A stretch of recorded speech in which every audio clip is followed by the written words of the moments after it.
Assalamualaikum warahmatullahi wabarakatuh. Selamat siang anak-anak. Bagaimana kabarnya hari ini? Bu Guru absen terlebih dahulu ya. Apakah nihil? Alhamdulillah semuanya nihil ya. Nah, kita akan mempelajari tentang sistem ekskresi pada manusia. Sebelum masuk ke materi, Ibu mau tanya, apakah kalian tahu tentang berlari? Nah, lari adalah cara yang lebih cepat untuk bergerak dibandingkan dengan berjalan.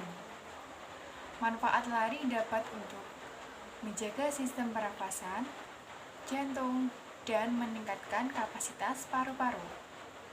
Nah, selain itu, masyarakat di desa Telogosari, Telogowungu Pati sering melakukan lari pagi.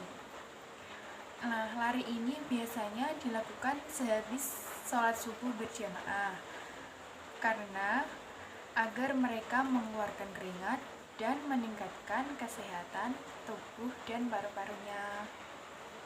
Nah, kita akan masuk ke materi sistem ekskresi. Sistem ekskresi pada manusia melibatkan beberapa organ ekskresi. Yang pertama ada ginjal. Ginjal adalah organ tubuh yang terletak di dekat bagian tengah punggung pada kedua sisi tulang. Nah, fungsi ginjal untuk menyaring darah yang mengandung zat sisa metabolisme dari sel di seluruh tubuh. Ginjal terletak di sebelah kanan dan kiri tulang punggung. Struktur ginjal. Yang pertama ada nefron. Nefron adalah unit terkecil atau unit penyusun. Yang kedua adalah medula renalis, kelanjutan dari badan Malpighi dan saluran yang ada di korteks renalis.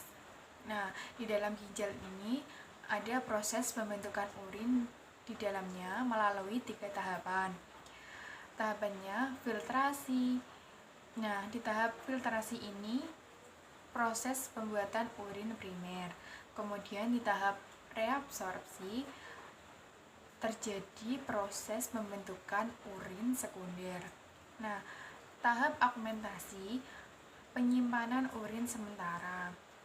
Nah, selanjutnya adalah organ kulit. Kalian tahu sih betapa pentingnya kulit itu? Kulit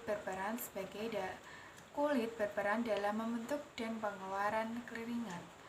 Kulit juga berfungsi untuk melindungi jaringan di bawahnya dari kerusakan-kerusakan untuk fisik karena kulit juga berfungsi untuk melindungi jaringan di bawahnya dari kerusakan-kerusakan fisik karena gesekan, penyinaran, dan lain-lain.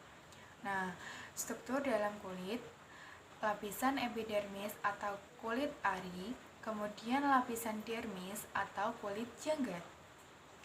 Nah, pada lapisan epidermis tidak terdapat pembuluh darah maupun serabut saraf. Terdapat beberapa lapisan kulit. Yang pertama, stratum corneum dan lapisan stratum granulosum.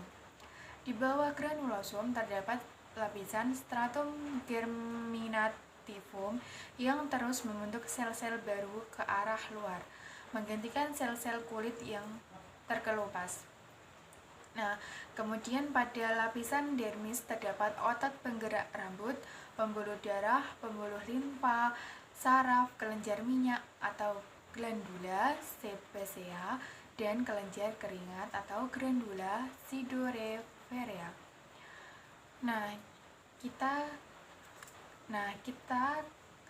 Ketika kamu sedang beraktivitas di cuaca panas atau berolahraga, berlari, tubuh kamu pasti akan mengeluarkan keringat.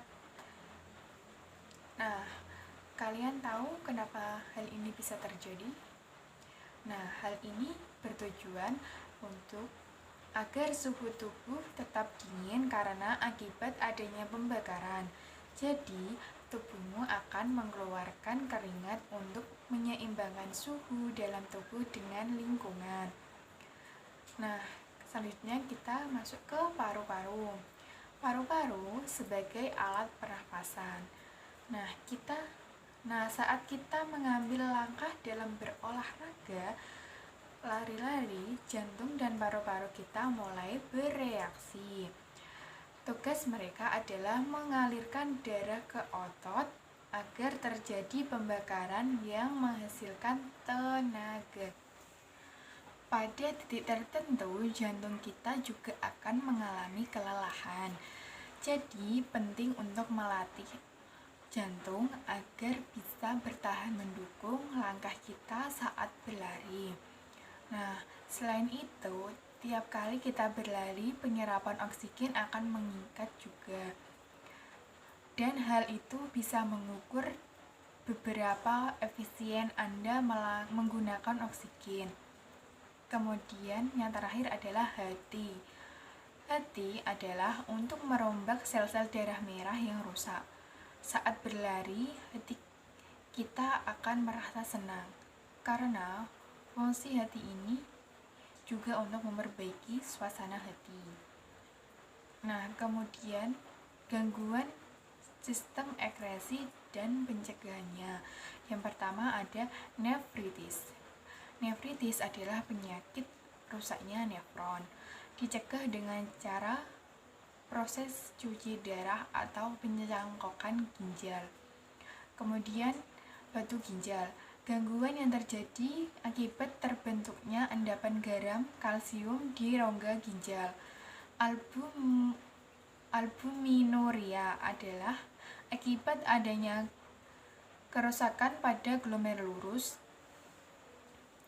dengan mengatur jumlah garam dan protein yang dikonsumsi. Kemudian yang keempat, hematuria ditandai adanya sel-sel darah merah pada urin diberi antibiotik.